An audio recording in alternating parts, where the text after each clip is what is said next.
អូនិយាយពីថាឃើញពណ៌ស្រត់ចិត្តតែម្ដងបងប្អូនហ្នឹងចឹងគឺក្រសួងសុខាភិបាលរបស់តៃឡែនហ្នឹងគឺបានចេញមកប្រកាសបងប្អូនហើយ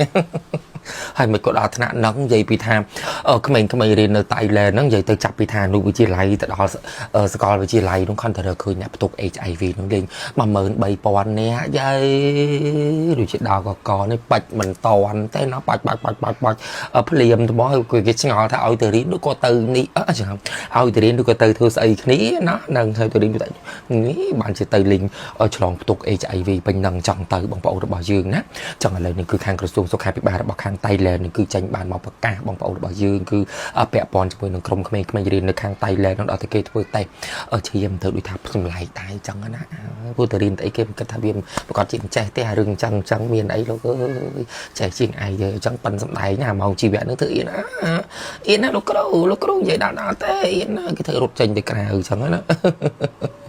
ឥឡូវនឹងមកហឺត3000នាក់នៅខាងតៃឡែនមកបងប្អូនយើងញាក់សាច់ត្រើតណា Fiber ABC មានទាំងប្រភេទចំហុយនិងម្សៅឆុងទឹកញ៉ាំណាដែលល្អសម្រាប់សុខភាពអ្នកដែលគាត់មានបញ្ហាពិបាកនៅក្នុងការបន្ធូរបងជាសម្រាប់ខ្លាញ់ក្បាលពោះតាមបែបធម្មជាតិលាងជាតិពុលនៅក្នុងខ្លួនបានយ៉ាងល្អធ្វើឲ្យស្បែកភ្លឺពីខាងក្នុងតែម្ដងអញ្ចឹងមានបញ្ហាទល់លាមក Fiber ABC